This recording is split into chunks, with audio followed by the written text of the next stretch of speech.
We're here at my friend John Sinna's, and today we're going to look at his Alouette Villain Factory Race Sled.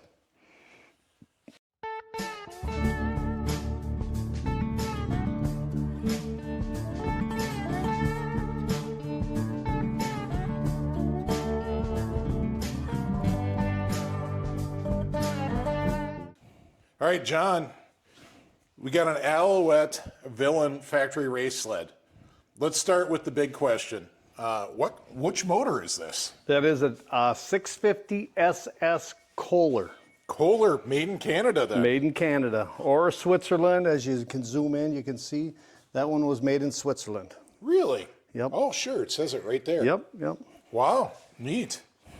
All right, so it's a 650, it's got sunburst heads, you got 3 giant HD carbs on it. And how many of these were made, John? From what I was told, they made 100 of them for the race circuit. And as of what the Canadians tell me, there's probably only maybe 10 left, but there could be a few more hiding in the weeds that nobody wants to talk about. There's always some hiding.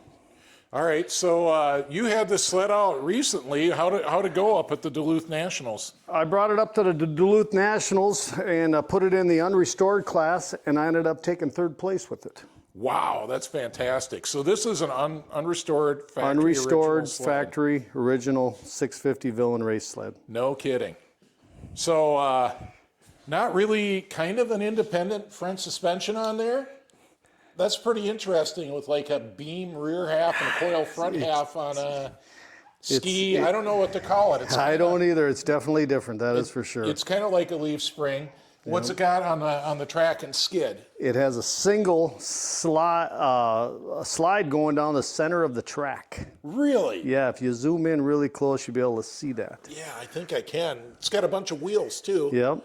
Almost like a semi-para-rail, sort of. You just wonder why it wasn't so tippy with just one slide, you know? You know, people wonder that about that new Articat sled with one slide, too. And ski roll is similar to this, too, from what I've heard from other people. Is it? Yep. So that's super cool. So this is the factory original seat cover? Yep, that's factory original. No kidding. And it came with these cylinder temp gauges? Yep. Wow. I'm blown away. Edit anything into anywhere? The knee should be on this side though. Turn left. No, and your knee is up there, and then this one's back the other way, so you're resting as you're. All right, so you're saying there's a pad for your knee on this side? Exactly, right here. You can, as you can see, they got a little knee pad. So when they're on this thing, they're leaning way over here. Oh, I got it. I'll tell you what, this thing was made for a 120-pound guy. Oh, sure. Not nobody like us, 230, 250, or whatever. A French Canadian, if you would. A French Canadian. Maybe named Jacques? No, he raced for Yellow. He raced for Yellow. Jacques did race the Alouettes, but he was in the Supers. Oh, really? Yes, Jacques raced the Supers. So I got to ask you, John, why has it got this 650 sticker only on one side? What the Canucks told me, I always call them Canucks, they said this 650 was only on one side because they wanted to save the weight, and this side here showed the grandstand as they were flying by. Oh, that's great. That's something else. That's just crazy. Yep. The stuff could do. you imagine back in the day driving this thing and 3 big carburetors trying to suck your belly back into there? Oh, good grief. Oh. You know, you wouldn't wear sweatpants because they get the drawstring. No, no. I mean, if you come right here with that camera and just show this shot right here, if you're sitting right here and that thing is just sucking. Triple HDs. HD 80s on her. Or if you got a bog from bad clutching, you've just taken a shower. And you just got 3 big old spots right in your belly. Oily as sin because the oil was horrible back in the day. I mean, I'm telling you, I give these guys credit for back in the day for running these things. Oh, you had to be a man. They were animals. You had to be a man to run something this crude that fast. Yep. It's just cool. Awesome. It's history. This is awesome. Look at the snow flap. What year is this one? This is a 72. Oh, same as my XX Skedaddler. Who raced Alouette in 72 then? I have that I cannot answer. I think most of these sleds were probably drag raced. I don't think it was an oval sled. You know, I don't know everything. Do some research. Yeah, research is research. Yep. It's a cool looking sled. It's just cool. John, I think we should take the hood off and not a show problem. people what's underneath. Yep. Holy cow, look at those pipes. They were chrome from the factory? Yes, yes, they were. Yep. And the fuel tank is immaculate. It's Yeah. it has had fuel in it at some point? I'm sure this thing has been run at one time. You can tell by the bluing in the chrome pipes. Sure, sure. But boy, that tank is clean. And look at this jack shaft detail. So this is super interesting. These are just commercially available. Just pillar blocks. Yeah, pillow blocks. Yep. You'd get them out of a catalog. Yep. That's how they did the jack shaft. Check out the size of the disc brake, Holy cow. the rotor there. That might be the biggest rotor I have ever seen on a snowmobile. That's big enough for a car. Exactly, yeah. But it's got the same cable operated Yep. Hayes caliper on Yep, there. yes it does, yep. So that's pretty cool. Pretty cool. What, Salisbury clutch. yeah, it's big Salisbury. Do you know what number Salisbury that is? No, I do not. I don't either. I want to say it's like an 800, but I honestly don't know for sure. I think it's probably similar to the one I have laying over on the bench over there. Sure, Yep. sure. So have you ran it? No, and I know you want to, but What if we just do a little spray down the carbs? we could probably do that. Let's do some spray down the carbs. I have to find the fuel. It'll fire.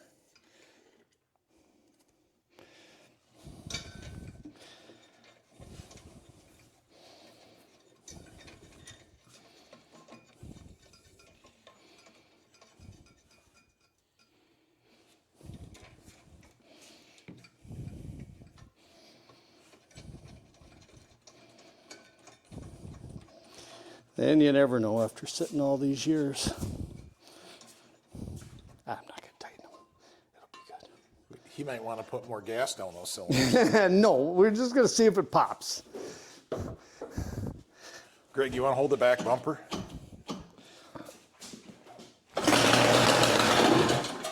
Oh boy, Yeah, she popped. she popped. Are we good? Give her one more pull. Maybe it'll run a little bit more. We're done. She's done. All right, well, first fire in 25 years. Yep. Folks, John doesn't want to put fuel in the fuel tank, which is very understandable on a sled like this. It's mostly a museum piece, and the fact that we popped it is pretty good, period. It actually sat in my four-season porch for a year and a half. Really? Yeah, I had it sitting right in the house. Nice conversational piece. I guess you can do that when you're single. Yeah. Yeah, I don't think too many women allow a snowmobile in the house. No. No.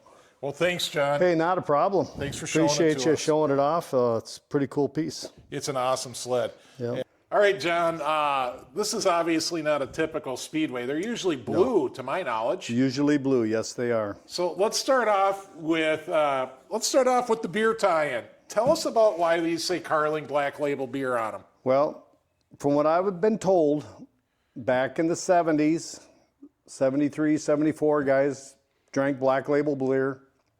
They wanted to go snowmobile racing, and they went after Black Label, and they asked them if they would sponsor their sleds.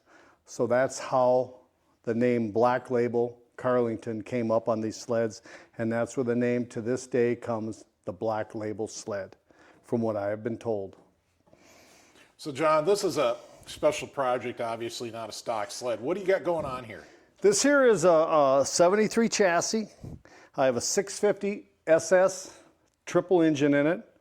That's a Kohler again? This is another Kohler. Speedway used all Kohlers in their performance sleds. They did use some fan-cooled Saxes and fan-cooled Kohlers, but not very many. But anything after that was all 340, 440, 650 Kohlers, between a 440 triple and a 650 triple. And those are free airs with Free airs, yes. nice big sunburst heads on Big them. starburst heads on them, yep. So this one here, I started from literally nothing, bare chassis, cleaned up a bulkhead and started putting it together, got the engine in it, and had a young gal out of Princeton, Minnesota refab these pipes for me. And I just wanted something unique. We lowered the front end on it. I wanted to make it look like it's an oval sled. And so far, everything is coming out pretty good the way I like it. you know, but you always have something that has to be changed after you get everything done. But I'm getting very, very close to finishing this project up. All right, John. So one thing I noticed that's kind of unique is the rivets in the skis. What's the deal with that? These are aluminum skis with, I should say, let me rephrase, aluminum springs with aluminum skis. And then this is just a steel end? Yep. Do you got any that are not powder coated so we could show the people? Yes, I do. Over here on this sled here. This here is another 650 chassis. Wow. This is the aluminum spring right there. No kidding. So Yep. were the 650s, were they essentially factory race sleds? Or were they kind of a It was production hot rod? it was a production hot rod. From what I've been told, between 72 and 74, they only made 3,000 to 3,500 speedways. The rarest probably is a 295 Kohler twin, and then the 650, and then you got your 340s and 440 twins. Gotcha. So I noticed this is all aluminum skis too. Really, the only steel is at the ends where it's riveted on. Exactly, yep. Because then- the aluminum would probably wear out from up and down, up and down. Were these for like welded on pieces for oval racing, just for stability, or? You know, I'm sure they wanted it for that reason to lighten the sled up. Most of these are Texas product skis. Okay. Yep. Same as a Thunderjet. then. Yeah, Thunderjet, yep. All right. Yep. But there's really no other commonality with a Thunderjet on one of these, is there? No. Okay. So know. here's some more stock. These are looking- stock, these are both 1972 340 Sachs engines. This one definitely has the wrong hood. It should have a flat hood like that one there, but I put the domed hood on this one. Okay, cool. They got the nice snowflake. Yep. They kind of remind me of a 1975 Scorpion. in Yeah, that way. kind of, yep. And then this here is an original 650, 73 650 that Tom Earhart had a lot to do with back in the day. No kidding. Yeah, and I know the guy that told me all about that. His dad raced it for Tom Earhart. So if you don't know, Tom Earhart was a very famous speed run guy in the late 70s, early 80s. Yep. And you could go back to the Keith Warning Museum video and see some sleds that Tom ran. Keith has them now. Exactly, yep. Cool. All right, well, let's go to this one over here. All right, so John's got one partly apart here. I'll give you a look at some of the details on this thing. So this is the Kohler engine. What's Yep. special about that motor, John? This here originally started out as a 340 RS engine, and it's been converted over through the years to make it look like it's a 340 SS engine with the 4 bolt heads. It's really a 6 bolt head, but they remanufactured, did a little cheating in there to make it look like a 4 bolt head. Cool. So this thing's got, obviously it's got a jack shaft. You Yep. can see the chain Yep. cases on the other Yep. side. And let's go look at the bare bulkhead over there. Yep. Well, this isn't the bulkhead, this is the motor. This mount. is the motor plate that you bolt the engine to. And And so it's all aluminum. it's bolting up to these holes Yep, right bolt, here. you're, like on a 440, you probably just use these 4, but on a 650, you use 6 of them. Neat. And so it came with an aluminum jack shaft? Yes, it did. This is just the way it came out of the factory. Holy Right cow. Now, here's what I like about this design. Because it's one piece with the jack shaft and engine, all of the belt tension is absorbed into that big sheet of aluminum there. there. Exactly. Yep. Yeah, that's pretty cool. You know, and then this is how this bolt, this sits up into here and bolts like that. Okay. And then this here, you take this metal plate here Yeah? and into the bulkhead, it would go just like yay. It makes it all super strong. So Yep. you've actually got your drive shaft bearings into those plates Your too. dry shaft bearings are into these plates, yes. And in 72, they didn't put this little brass bushing in there. They just went out the aluminum, so they wore out. They got oblong. I bet they brunelled out. They yeah. burned out, yep. Well, that's cool. That's So when that's on here, then you have this front motor plate that sits into here, and then that bolts to the, we'll get that just sitting like that. That bolts to the engine, and then it's tied there and there, and that's it. Well, John, I never knew this about these, but that is some genius engineering for the day. For back in 72, 3, and 4, yes, it is. Yeah, Yep. I mean, to do the lightweight bulkhead and then just carry everything through that heavy aluminum structure, but of course it's light Right. because it's aluminum. Yep. Well, John, I got to ask you about this table of goodness over here. Goodness, yeah. Well, these are all 650, 440 triple cases. Holy cow. Yeah, we got the 6-bolt starburst head sitting there. This here is a 650 RS engine. Okay. And this is a 650 RS engine. Very rare. So how come some of the RSs have straight fins and some are The reason this has straight fins on it, it should have came with the starburst heads, but this motor here and this motor were used in grass dragging, Okay. and they broke the fins, so they put the straight fin rup heads on there because they were more durable. Oh, really? Yes, and this was the backup motor to this motor if they would have wrecked that engine at the time. Cool. So let's talk about this family of Kohler engines, John. So they had a 650 triple. Does that mean they had a 440 twin with the same cylinders and heads? I'm not the best at the engines, but as far as I know, the 440 twins is the same jug as the 650 triple. Neat. Yes. Neat. And then did they have a small triple? They had a 440 triple, which was the same jug as the 295 twin. Okay. Yep. Well, that makes sense. And that's Yep. kind of like what Brute did with the 295s Yes. and the 440 triples, 295 twins. Cool. Cool I mean, stuff. it ain't too often you get to see this many 650 triples sitting in one batch. This is crazy. So did they ever use any magnesium parts, John? Back in 1972, that bulkhead was magnesium. Can we show them one? Yes, we can go back here and we can work our way back through here, through the maze. This is the library of parts.